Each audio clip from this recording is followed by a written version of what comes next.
My name's Tiffany. I'm a stay-at-home mom. I grew up in South Florida, spent most of my life there. Moved to Asheville about 9 years ago, and I left for a little bit, and now I'm back. But I'm into art and I really just focus right now on raising my kids.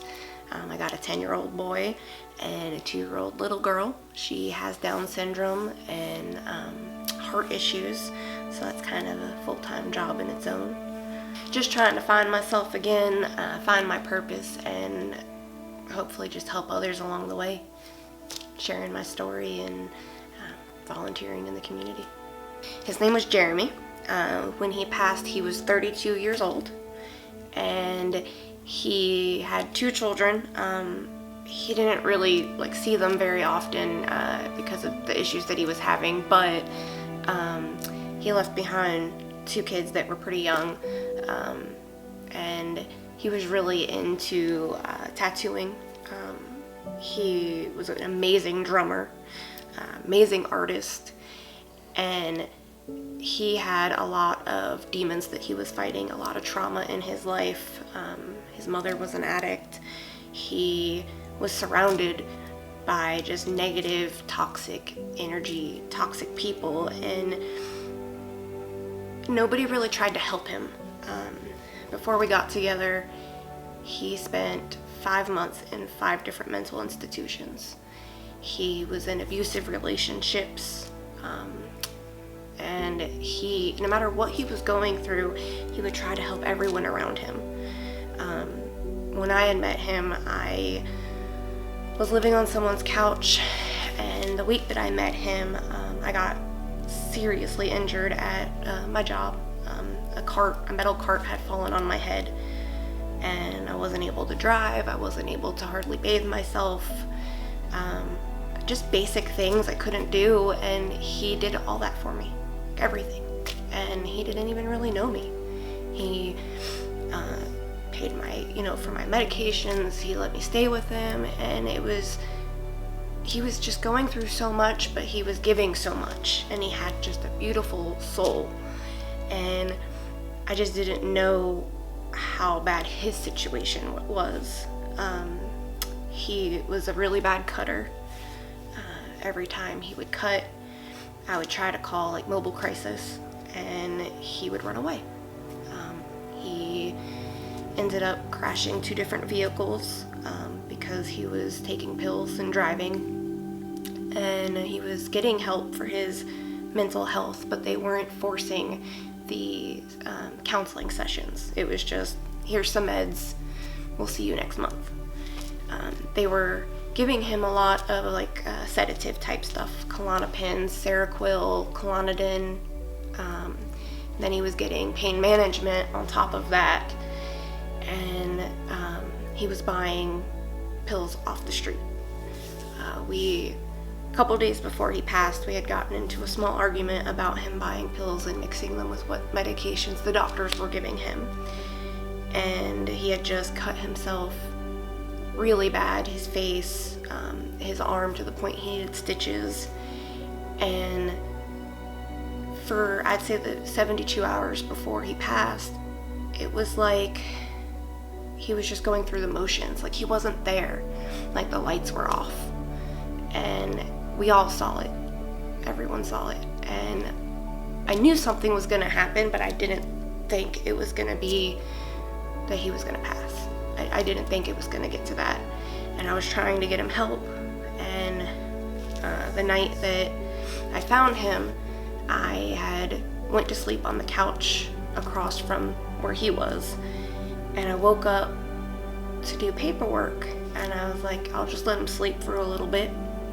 And I sat there for 2 hours, and I decided to wake him up,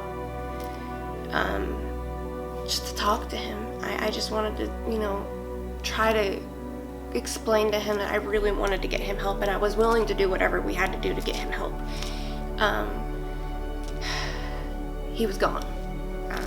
When I got right up to him and I pulled the blankets down, he was cold, he was stiff, and knew, like, it didn't all click at once.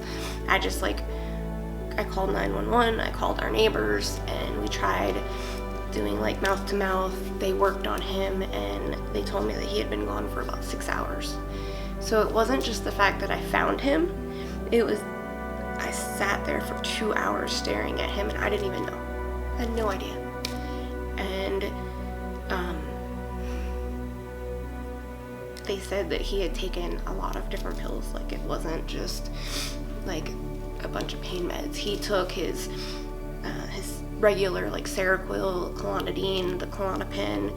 He took his oxycodone. He took Xanax that he had bought, and while I was sleeping, he had taken my medication.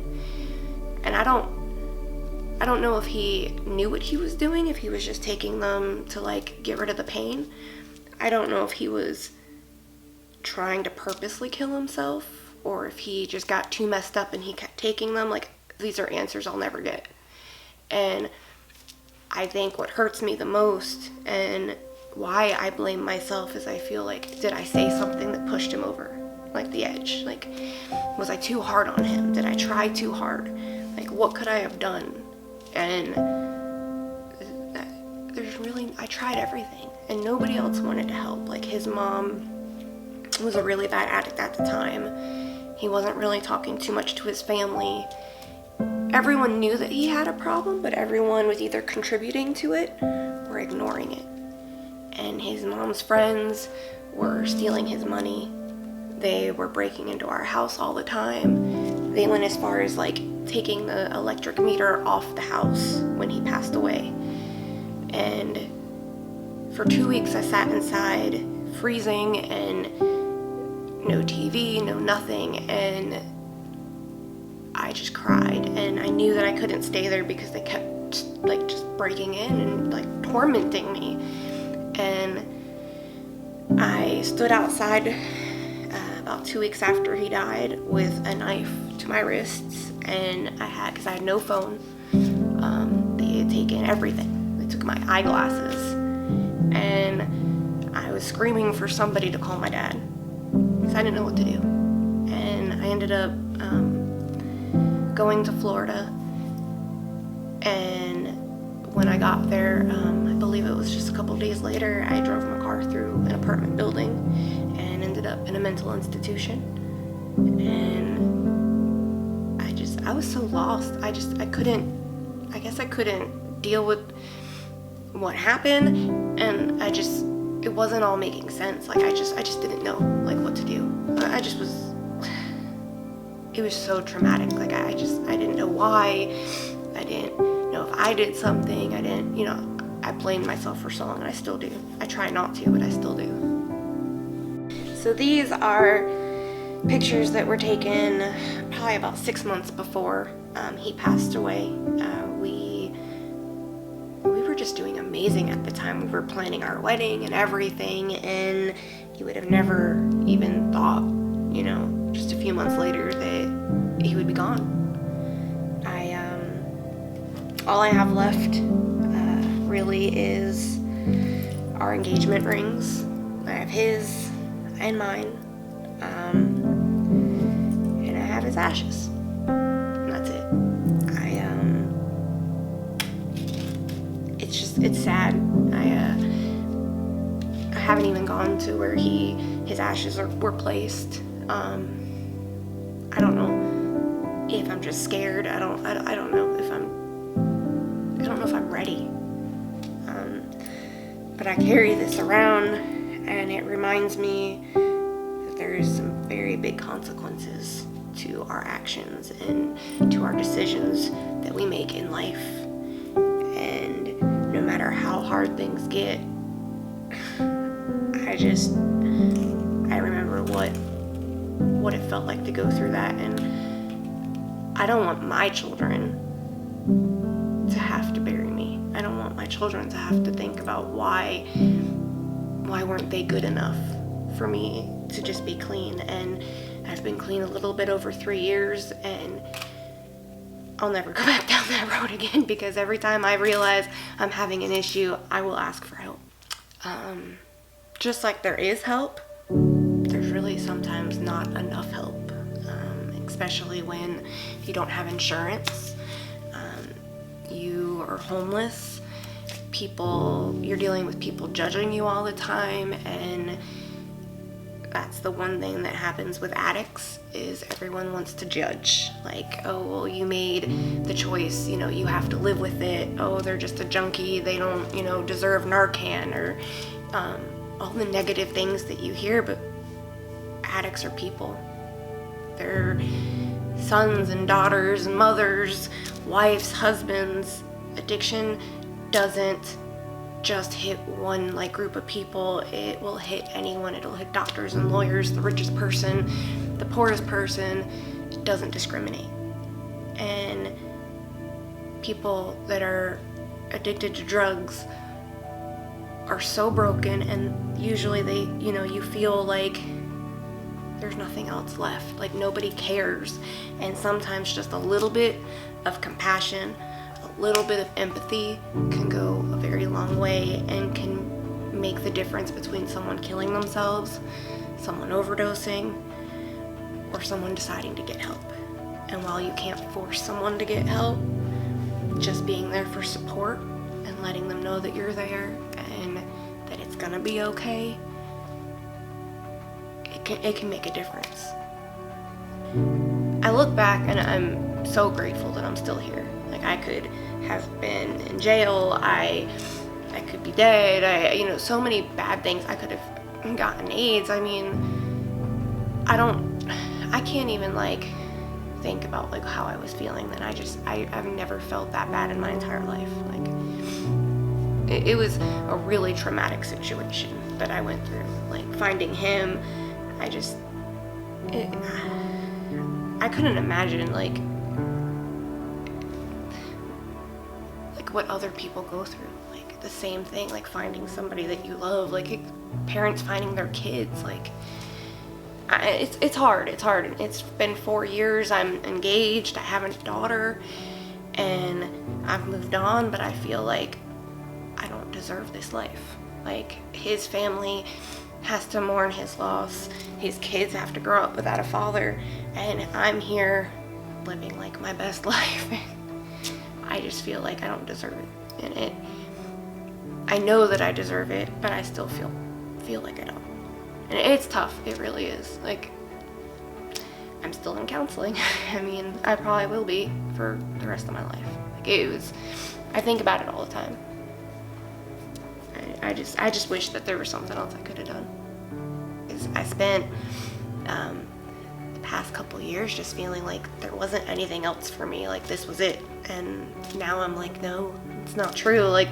I have a whole life ahead of me. It's not over yet. And I don't know, it's kind of a really beautiful adventure. I don't know. I'm here for my kids, but what do I want? I don't know. I'm just kind of trying to find that right now. If I had to say anything to Jeremy, I would thank him. I would thank him for showing me how to love again, showing me that I deserve love. He taught me not to care what other people thought about me, that we're all going through stuff, and I can't change what someone thinks about me, but I can change the way I react to it.